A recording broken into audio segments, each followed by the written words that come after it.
오늘 제목이 뭐죠? 응답받는 기도. 여러분, 기도할 때 응답받고 싶으세요? 응답받고 싶으시죠? 그럼 이 원리가 뭔지를 좀 우리가 이해할 필요가 있습니다. 우리가 올해 초에 예수님이 가르쳐 주신 기도에 대해서도 우리는 다 들었어요. 기도의 핵심은 그 시작이 뭐라 그랬어요? 나의 기도를 받으시는 분이 누구신가? 그것을 확실히 아는 믿음으로부터의 기도가 시작입니다. 기도는 우리의 소원 정도 아래는 램프의 진위와 같은 존재가 아니에요. 그런 통로 정도가 아니라는 겁니다. 물론 때로는 하나님이 그렇게 우리가 소원하는 것을 이루어 주실 수도 있겠지만 제일 중요한 거는 이 기도를 통해 하나님이 뭘 원하시는가, 우리가 그걸 봐야 하는 거거든요. 우리 지난 시간에 같이 묵상했던 내용 한번 돌려볼까요? 아브라함이 자기 약속의 아들, 기적의 아들입니다. 이 이삭을 하나님께서 이 아들을 통해서 이제 복을 주실 거예요. 자손의 복을 주실 거예요. 그러려면은 며느리가 있어야 될 거 아닙니까? 근데 가나안 헤브론 땅에 살고 있는데 이 땅에는 도저히 하나님을 경외할 만한 여자가 없다라고 판단했습니다. 그래서 아브라함이 자기 집에서 가장 나이가 많고 늙은 종이래요. 늙은 종이라는 얘기는 뭐냐면 장로격입니다. 그 종들도 얼마나 많았을 거예요. 집이 거부였으니까. 그 종들을 같이 이렇게 총괄하면서 이 주인의 마음을 시원케 해줄 수 있는 어떤 그런 신뢰할 만한 종. 그래서 많은 학자들은 이스마엘, 여러분 아시죠? 육신의 아들로 자기들의 생각으로 이 사라의 여종이었던 하갈을 통해서 얻게 된 아들. 그 아들을 얻기 전에 자식이 없었거든요. 그러니까 아브라함이 하나님께서 내게 이제 자손이 있게 할 거다, 자손의 복을 주실 거다 라고 하니까 아브라함이 뭐라 그랬어요? 하나님께? 하나님, 우리 집에 무슨 제가 자식의 복을 받습니까? 저기 지금 어렸을 때부터 데려와서 키운 다메섹 사람밖에 없습니다. 저 종 엘리에셀밖에 없습니다. 그랬습니다. 그래서 학자들이 아마 이 종이 그때 당시 엘리에셀이지 않았겠는가 라고 추정을 합니다. 그런데 뭐 어찌됐든 성경은 그 부분에 대해서는 침묵을 하고 있기 때문에 어쨌든 이 늙은 종, 아브라함이 정말 신뢰할 만한 종, 뭔가를 약속하면 반드시 이루어낼 수 있는 종, 이 종과 언약을 맺었어요. 맹세를 했단 말이에요. 그래서 일명 말하는 환도뼈 맹세. 환도뼈가 뭐라 그랬어요? 허벅지 밑에 쪽, 여기 넓적다리입니다. 넓적다리. 거기 고대 근동에서 맹세하는 방법 중에 하나가 맹세를 맺는 당사자들끼리 손을 딱 해가지고 이 허벅지 밑으로 탁 넣는 게 맹세예요. 맹세. 반드시 지켜야 된다는 거예요. 그렇게 아브라함이 자기 며느리를 어디 가서 찾아오라고 맹세하는 거예요? 명령하는 거예요? 자기가 떠나왔던 그 메소포타미아로 가라는 거예요. 거기에서 내 친족 중에서 내 며느리감을 데리고 와. 그겁니다. 요새야 뭐 친척 뭐 이렇게 결혼하는 거 없지만 이 고대 근동에는 친족끼리 결혼하는 게 많았거든요. 아브라함과 사라도 친족이었고요. 그래서 이 늙은 종을 떠나 보냈습니다. 아브라함과 이 늙은 종이 그 하나님 앞에서 언약의 맹세를 한 거라고 봐도 무방할 것 같아요. 그래서 오늘 본문의 주인공인 이 늙은 종이 하나님의 그 언약, 주인의 그 하나님의 그 언약을 믿는 마음으로 내가 이것을 반드시 실행하겠다라는 믿음을 가지고 그 약속의 땅이었던, 그 전이었던 메소포타미아로 돌아간 거예요. 먼 길을 간 거예요. 그래서 이 전체가 내러티브로 쭉 진행이 되고 있습니다. 여러분 말씀을 이렇게 들으면서 이 늙은 종의 모습을 여러분들의 삶에 한번 적용해 봤으면 좋겠어요. 나는 어떤 기도를 통해서 하나님께 어떻게 응답을 받고 있는가? 내 삶에 있어서 어떤 믿음을 가지고 이 기도를 하고 있는가? 또 나의 이 기도한 것에 대해서 나의 삶의 반응은 어떻게 나타나고 있는가? 은혜가 있으시고 또 거기에 믿음의 결단이 있기를 축복드립니다. 여러분 지금 이 아브라함의 종이요, 주인의 명령대로 그 낯선 땅입니다. 메소포타미아, 그곳을 향해서 돌아갔어요. 며느리감을 구해온다라는 거 이거 쉬운 일 아니죠.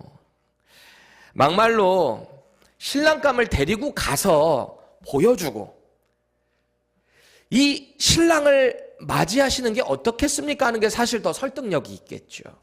근데 신랑감도 없어요. 그냥 혼자 가는 거예요. 아무리 고대 사회가 남성 중심입니다. 남성 중심이에요. 또 신부를 주려고 뭐 그냥 데려오는 게 아니거든요. 지참금을 줘야 돼요. 신부를 그냥 오는 게 아니라 그 남편 집에서 엄청난 지참금을 줘야 신부를 데리고 올 수 있었던 거거든요.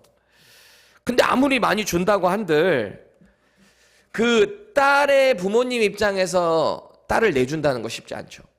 쉽지 않죠. 만약에 요즘에 돈 많은 재벌집에서 집사 하나를 딱 보내가지고 어떤 집에 당신의 딸을 우리 집에 주셔야 되겠습니다. 우리 사장님께서 따님을 원하십니다. 그리고 많은 돈을 준다고 했을 때 여러분이 아버지라면 뭐라고 답하시겠습니까? 어이구 이렇게나 많이요? 이렇게 하시겠습니까? 이 사람이 돈이면 단 줄 알아? 내가 이 딸을 어떻게 키웠는데? 썩 나가! 이 사람아 큰일 날 사람이네. 이럴 수 있겠죠. 저는 딸이 없는데도 지금 이렇게 동요가 되는데 진짜 딸 가진 아버지들은 어떨까요? 그냥 누가 와가지고 딸 내놓으라는데 돈 주고 지참금 주고 데리고 가겠다고 하는데 쉽지 않죠. 그런데 오늘 이 아브라함의 종은 그 주인과 맺은 그 맹세 지키겠다고 이 메소포타미아까지 그냥 지참금 가지고 온 거예요. 빈손 아니고요. 주인을 통해서 받은 신부를 데리고 오기 위한 지참금 가지고 갔어요. 우리 10절 말씀 세 번역으로 봅니다.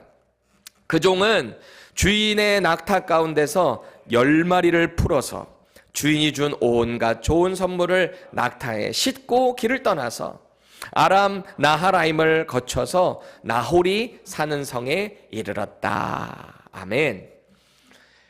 이 가나안 헤브론 땅에서 메소포타미아로 다시 돌아가는 길이에요. 가는 길에 강도를 만날 수도 있고요. 가는 길에 얼마나 또 지치는 길이었겠습니까? 뭐 금방 갈 수 있는 길이 아니잖아요. 그죠? 아브라함의 그 하나님, 그 여호와를 신뢰하는 믿음, 이거 꼭 지켜야 되겠다는 충성된 마음 가지고 거기까지 간 거예요. 여러분 가나안에서 헤브론까지, 거기 헤브론에서 출발해서 이 나홀의 성 메소포타미아까지 가는 데까지 약 500마일 정도가 소요가 됩니다. 500마일. 차가 있어요? 아니잖아요. 낙타 데리고 거기다가 또 뭐 바리바리 뭐 짐도 싣고 가니까 빨리 와 그러면 뭐 낙타 어떻게 오는지 모르겠네. 그렇게 하든지 빨리 가자는데 안 가면 막 질질 끌고 가야 될 거 아닙니까? 강도 만날 수도 있고 얼마나 위험한 길이에요. 그죠? 믿음 하나 가지고 거기까지 가는 거예요. 맡겨진 사명 그거 지키겠다고 거기까지 가는 거예요. 이 종이. 나홀이 누구인가요? 나홀이 누구예요? 아브라함의 친동생입니다. 친동생. 이 지역 나홀성이라고 하는데 이 지역은 아마도 아브라함이 원래 이 갈대아 우르에서 나와서 가나안으로 바로 오지 않고 이 하란이라는 성에서, 하란이 아들이 자기 이제 형님격인 되는 사람 죽었잖아요. 거기서 동생이 됐던, 형님격이 됐던 하란이 거기서 일찍 죽어요. 그러니까 아버지 모시고 이 나홀이랑 거기서 다 있다가 다시 한번 하나님의 명령이 떨어지니까 그때 일어나서 이제 아버지 데라가 죽은 이후에 이제 가나안을 향해서 떠났거든요. 그래서 그곳이 하란성이었는데 이 나홀성도 그 하란 근처에 있는 메소포타미아에 있는 지역이다라는 거죠. 그래서 많은 학자들이 아마 이 지역이 하란 지역이지 않았겠는가라고 보는 거죠. 이 창세기의 저자인 모세가 하나님의 그 계시를 받고 이 창세기를 기록을 했잖아요. 그렇게 어렵사리 도착한 이 늙은 종이 거기 도착한 그 시점, 그리고 이 상황이 어떻게 전개되고 있는가를 우리에게 지금 보여주고 있어요. 그 상황을 여러분들의 머리에 떠올리면서 11절 말씀 세 번역으로 다시 봅니다.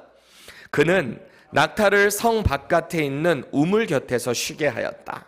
해가 뉘엿뉘엿 지고 있었다. 여인들이 물을 길르러 나오는 때였다. 여러분 무슨 그림인지 그려지세요? 해가 뉘엿뉘엿 지고 있는데 아직 완전히 깜깜하지는 않은 상태. 그때 이제 태양이 너무 뜨겁고 그러니까 낮에는 잘 안 나올 거 아닙니까? 여인들이 그때 이제 물을 길르러 나오는 그 타이밍. 보이기는 다 보여요. 오늘도 이렇게 교회 오는데 이 선셋이 쫙 내리는데 저희가 빨가면서 제 아내가 그래요. 우와, 이제 진짜 가을에 태양이 지는 것 같다고, 너무 기분이 좋다고 막 그래요. 아마 그렇게 앞은 다 보이는 상태, 근데 이제 뜨겁지는 않은 상태이지 않았을까 싶은 거죠. 여러분, 고대 근동에서 우물이라고 하면 이 우물은 정말 이 삶의 터전을 위해서 너무 중요한 요소죠. 그리고 한 부락을 이루는 데 있어서도 우물이 얼마나 중요하겠습니까? 이 여인들이 나오는 그 타이밍을 이 늙은 종은 생각을 한 거예요. 왜?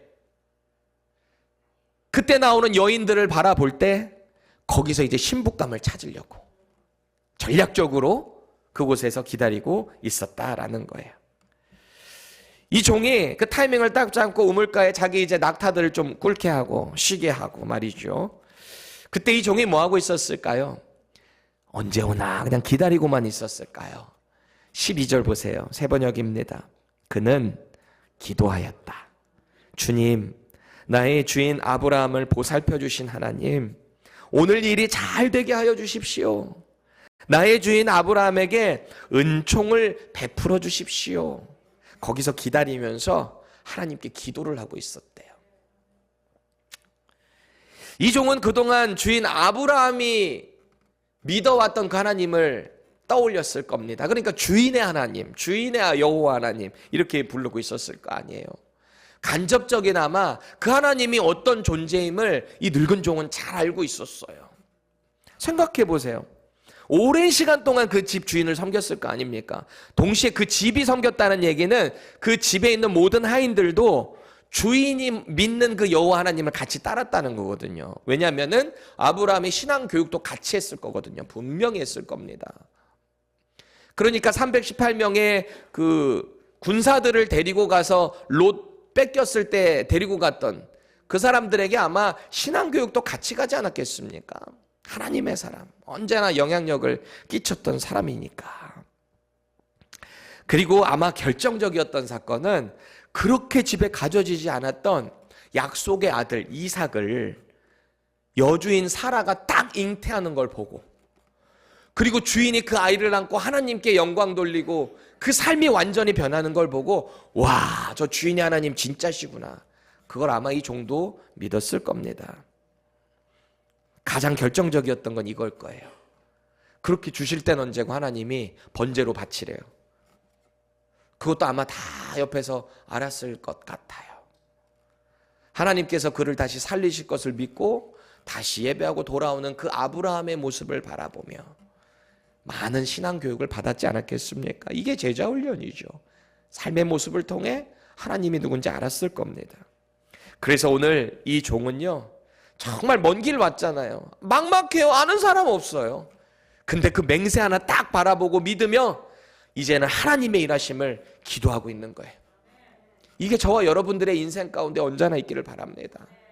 막막하고 힘들고 당장 앞을 바라보지 못할 때 하나님을 향해 기도하는 거예요. 하나님 일해 주세요. 하나님을 신뢰합니다. 그 기도가 저와 여러분들에게 필요한 거죠. 그런데 오늘 13절, 14절을 보니까 이 늙은 종이요, 그렇게 하나님께 기도하는 것까지는 좋은데 자기의 방법대로 어떤 이렇게 딱 프레임을 짜놔요. 그래서 하나님, 이렇게 해주시면 그게 하나님의 뜻인 줄 알겠습니다. 우리 그 말씀 함께 볼까요? 13절, 14절 세 번역입니다. 시작.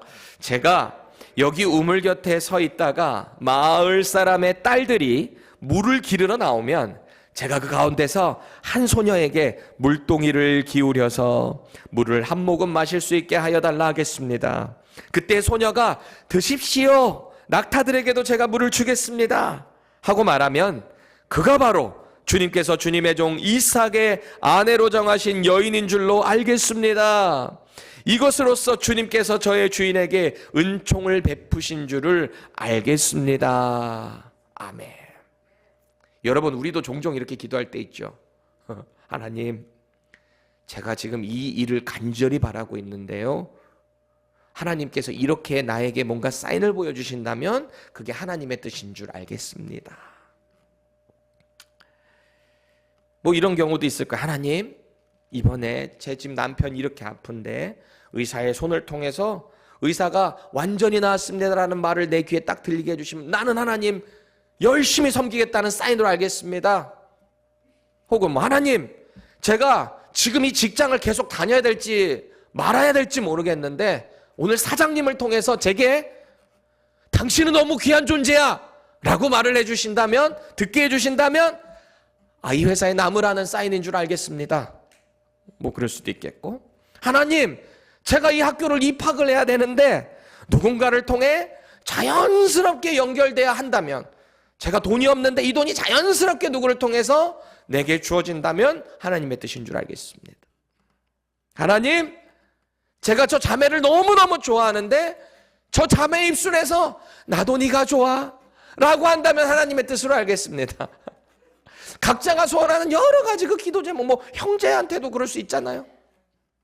하나님 제가 간절히 기도하는데 저 형제의 마음을 열어주셔서 저 형제가 저를 좋아하게 해주세요. 저에게 초콜릿을 한번 사주신다면 하나님의 뜻으로 알겠습니다. 우리 나름대로의 소원을 다 우리의 방법으로 넣는 기도, 우리 종종 할 때 있죠. 이런 기도 가능할까요? 여러분 어떻게 생각하세요? 내가 익숙한 혹은 내가 바라는 어떤 설정을 딱 해놓고 하나님이 여기에 대한 사인을 주시면 그게 하나님의 뜻인 줄 알겠습니다. 뭐 성경에 종종 그런 일들이 나오죠. 기드온 같은 경우도 그렇잖아요. 양털에 거기만 물 묻으면은 하나님 뜻, 아니면 요 근처만, 여기는 싹 바르고 여기 근처만 묻으면 하나님 뜻. 믿음이 없어서 하는 거거든요. 그게요 너희들도 이렇게 하나님 시험해라라고 주신 게 아니고요, 믿음이 없었던 그랬던 기도원을 사용하셨던 그 하나님이거든요. 우리가 성경을 볼 때 이게 디스크립션인지 프리스크립션인지 이거를 구분을 해야 돼요. 이걸 처방으로 주신 건지 아니면 그냥 묘사를 해서 설명을 하신 건지 말이죠. 잘못된 걸 설명했는데 나도 이렇게 해야 되겠다라고 하면 성경 잘못 해석하는 거죠. 우리가 이런 어떤 설정을 해놓고 하나님께 기도를 간구하는 기도, 이거 올바른 것인가 틀린 것인가, 이거 질문을 하기 전에, 답을 하기 전에요, 우리가 먼저 고민해야 될 게 있어요. 이게 맞는지 틀리는지 하기 전에, 제가 답변을 주기 전에. 이거예요. 나는 내 모든 상황과 형편을 아시는 하나님께서 나의 모든 순간순간을 인도하고 계시는 것을 신뢰하는가? 나 100% 진짜 신뢰하는가? 여기서부터 시작이 돼요. 이게 맞는지 틀리는지. 또 나는 그 순종하는 믿음을 가지고 하나님이 내게 어떤 길로 인도하시든 나는 100% 순종할 수 있는가? 이게 중요해요. 엄밀히 말하면 내가 뭔가를 정해놓고 하나님 이거 해주세요가 아니라 하나님 뭐를 해주셔도 나는 그것을 믿고 따라가겠습니다. 이 자세가 좋지 않겠습니까? 이 질문에 대한 답변이 하나님을 신뢰하는 것으로만 맞춰질 수 있다면 이런 기도 왜 못할까요? Why not? 할 수 있을 것 같아요. 하나님, 저 지금 너무 힘든데요. 아까 그런 기도도 마찬가지 있겠지. 하나님, 제가 저 자매를 너무 좋아하는데 저 자매가 저에게 이런 좀 사인을 보여주면 저 하나님 뜻으로 알겠습니다. 그랬는데 만약에 안 보여. 만약에 보여줬어. 그런데 진짜 나를 안 좋아해. 제가 착각했군요. 하나님 죄송합니다. 이게 좀 유연하게. 하나님 우리의 기도를 들으시는 아버지. 이 기도가 우리 대화라 그랬잖아요. 사실은 우리가 기도해서 응답받았다라고 하지만 그 응답이 틀릴 때 많아요. 내가 원한 대로 응답받았다라고 하고 사실은 이게 하나님의 응답인데 내가 그 길 가기 싫을 때 이건 하나님 응답 아니야 라고 생각할 때도 많잖아요. 언제나 하나님을 신뢰하는 믿음이 깔려있는 상태에서 기도로 나아가는 게, 그 가운데 대화하는 건 why not? 오늘 우리가 아브라함의 이 종이 우물 앞에서 하는 기도, 한번 우리 주목해 볼 필요가 있습니다. 우리가 이 기도의 제목에서 발견해야 될 것은 이 종이 이렇게 기도하니까 하나님이 똑같이 그렇게 응답하셨네, 이렇게 봐야 되는 게 아니고요. 이미 그 기도의 응답을 준비하고 계시는 하나님을 봐야 돼요. 우리 15절 말씀 세 번역으로 봅니다. 기도를 미처 마치기도 전에 리브가가 물동이를 어깨에 메고 나왔다. 그의 아버지는 부두엘이고 할머니는 밀가이다. 밀가는 아브라함의 동생 나홀의 아내로서 아브라함에게는 제수벌이 되는 사람이다. 그래요. 보세요. 일단 아브라함과 맹세한 내용 중에서 기본적인 첫 번째 조건이 충족되고 있습니다. 아브라함이 이 종에게 뭐라고 맹세했죠? 명령했죠? 내 친족 중에서 며느리를 골라야 된다. 그랬죠? 그러니까 여기 지금 응답이 된 첫 번째 모습이잖아요. 여기서 우리가 발견해야 될 것은 아까 세팅해놨던 그 기도의 응답들의 조건들, 요거를 발견을 해야 되는 거예요. 그리고 아까 또 봤던 게 뭐예요? 이미 기도를 마치기도 전에 하나님이 이미 세팅했고 그거를 보여주신 거예요. 기도를 굳이 그렇게 안 했어도 하나님이 이미 인도하신 거예요. 아브라함이 그거 믿고 이 종 보낸 거거든요. 나를 그 갈대아 우르에서 여기까지 인도하신 하나님이 너를 인도하사 그 며느리감도 여기까지 그렇게 인도하실 것을 아브라함은 믿고 있었거든요. 준비하시고 인도하실 하나님. 자, 그러면 우리가 지금 이렇게 나온 이 리브가라는 여인, 이 여인에 대해서 우리 캐릭터를 살펴볼 필요가 있습니다. 오늘 본문에 나오는 이 캐릭터 특징 두 가지가 있는데, 첫 번째, 리브가는요, 아리따운 외모의 소유자입니다. 16절 상반절 보세요. 그 소녀는 보기에 심히 아름답고 지금까지 남자가 가까이 하지 아니한 처녀더라. 아리따대요. 아리따대요. 아리따다란 말은 아름답고 예쁘다를 이제 혼합해 놓은 거예요. 아름답고 예쁘다. 특히 우리가 여기서 주목해야 될 게 뭐예요? 그냥 아리따운 게 아니죠. 심히 아리따다. 아마 그 동네 제일 예뻤던 퀸카였을지 모르겠습니다. 눈에 딱 띄었을 겁니다. 얼마나 예뻤으면 심히 아름다웠다. 그런 얘기를 하잖아요. 여러분 되게 여자들 남자 고를 때 보면 여러분은 어떤 남자 선택하십니까? 여자들은 되게 뭐 말로는 마음씨 곱고 착하고 뭐 능력 있으면 다 된다. 뭐 그런 경우 있어요.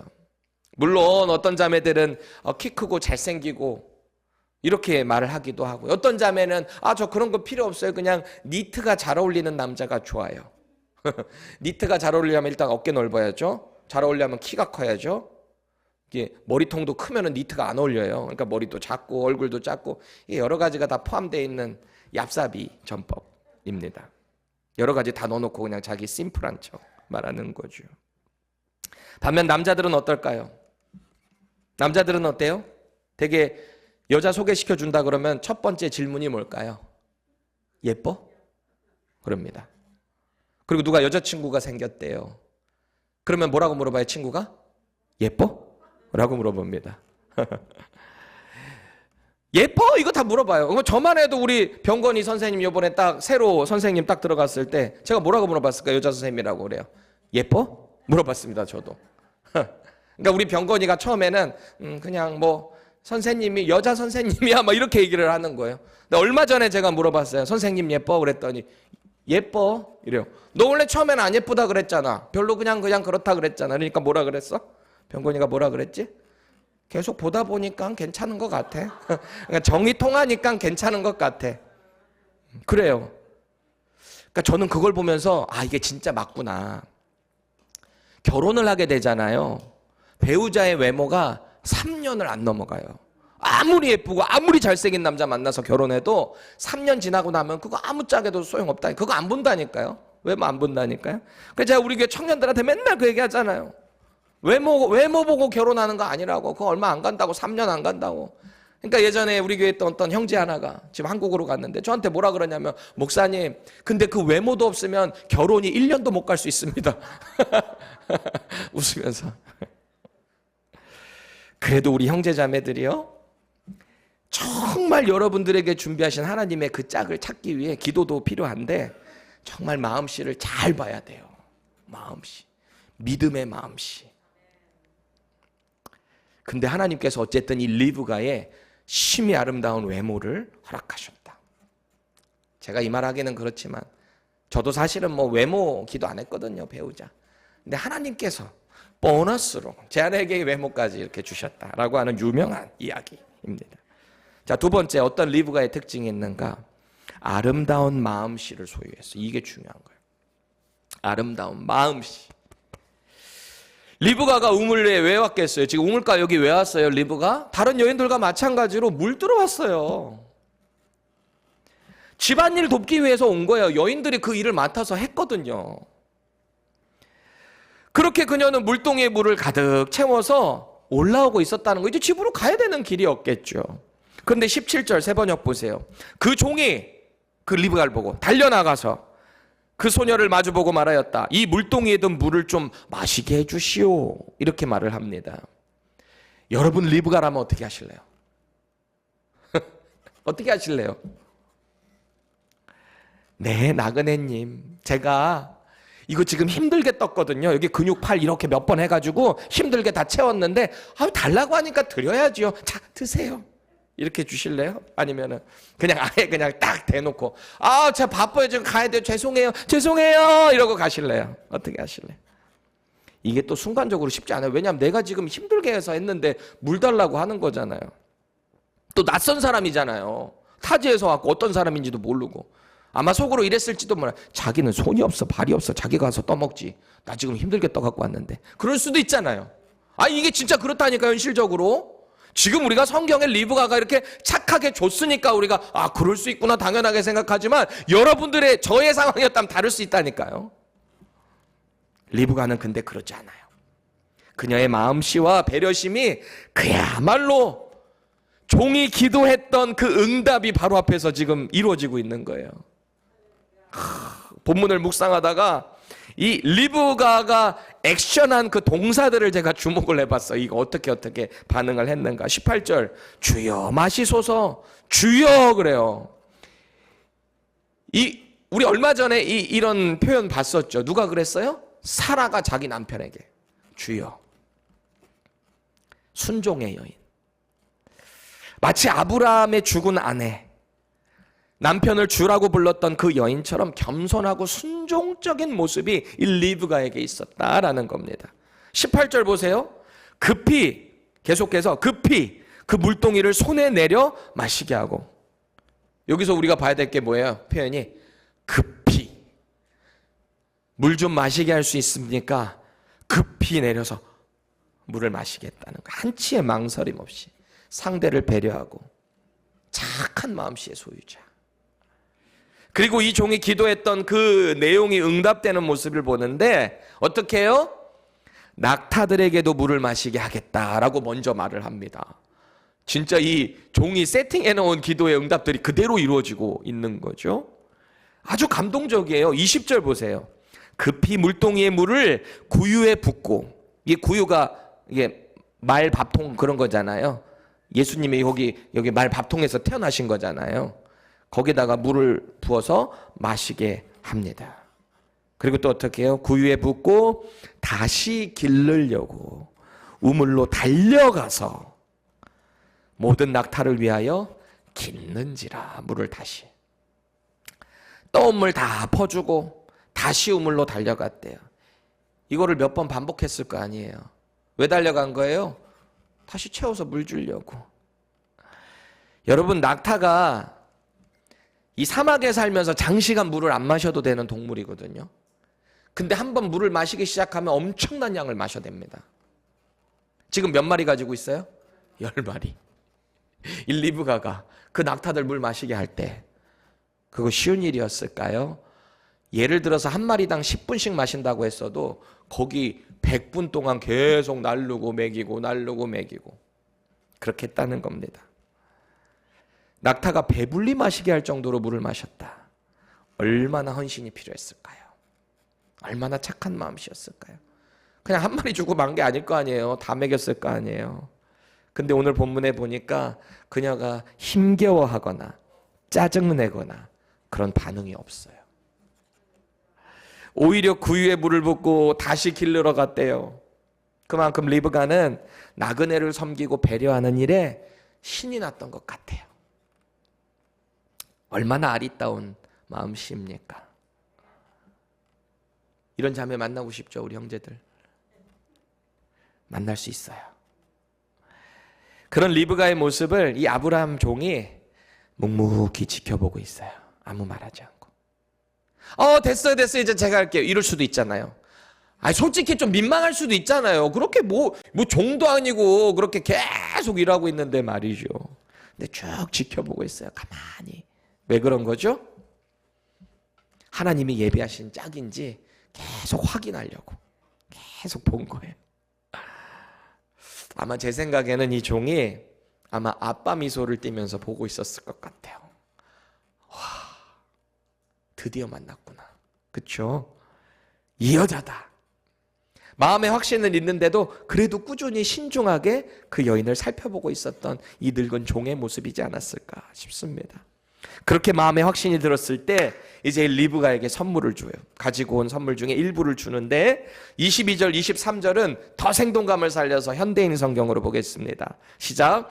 낙타가 물을 다 마셨을 때 그는 5.7g의 금고리 1개와 114g의 금팔찌 1쌍을 그녀에게 주면서 아가씨는 누구 딸이요? 아가씨 집에 우리가 잘만한 방이 있어? 라고 물었다. 지금 이 종이 주는 선물은요, 당시 여인들에게 있어서도 귀족들이 받을 만한 귀한 선물들이었어요. 자, 근데 생각해 보세요. 아무리 물 받아 마셨다고 해도 이 정도의 선물 줄 정도는 아니거든요. 너무 과분한 선물이거든요. 근데 왜 이 선물 이렇게 줬을까요? 확신이 있었기 때문에. 이 여인이다. 신부를 데려가기 위한 지참금의 일부를 줄 정도의 마음에 확신이 있었다라는 겁니다. 그리고 이제는 정말 마지막으로 하나님이 예비하신 짝인가를 확인하기 위해 그 집으로 가는 거예요. 그래서 묵을 곳이 있냐라고 물어보는 거예요. 그래서 대화를 통해 자기 주인이 누군지를 알아보고 친족 관계 확인하고 그래서 지참금 주고 이제 데리고 가려고. 그래서 이제 그 집으로 가는 거예요. 그래서 그 집 안에서의 이야기는 to be continued. 다음 시간에.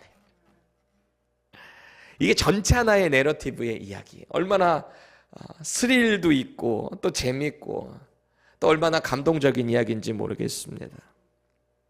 여러분, 오늘 이 간절한 기도에 응답받은 이 종의 모습을 보세요. 응답받은 거잖아요. 26절. 머리를 숙여 여호와께 경배합니다. 머리를 숙여. 그럴 수밖에 없죠. 자기의 기도를 응답하신 그 하나님께 그저 감사하고 자기의 존경심과 경외심을 다 올려드리는 모습입니다.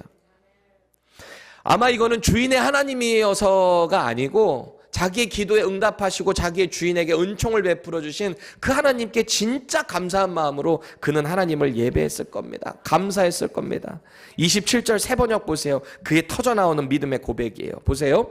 나의 주인 아브라함을 보살펴 주신 하나님, 주님을 찬양합니다. 나의 주인께서 주님의 인자와 성실을 끊지 않으셨으며 주님께서 저의 길을 잘 인도하여 주셔서 나의 주인의 동생 집에 무사히 이르게 하셨습니다 하고 찬양하였다.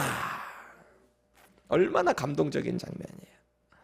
사실 지금 우리는 이거 지금 성경으로 읽고 저한테 그냥 이야기를 여러분들 들으니까 이 상황이 그냥 그러려니 할 수도 있어요. 근데 이거 쉬운 일 아닙니다. 그 현장에서 진짜 하나님의 인도하심과 기도의 응답을 체험한 이 늙은 종의 입장에서 어땠을까?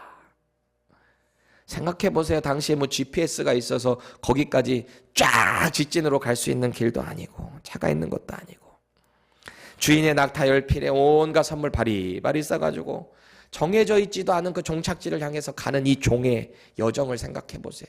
마음으로 여기서 기도했다는 얘기는 가는 내내 기도했지 않았겠어요? 하나님 제 길 인도해 주세요. 그렇죠? 주인의 하나님이시여 저에게 은총을 베풀어 주세요. 그러지 않았겠습니까?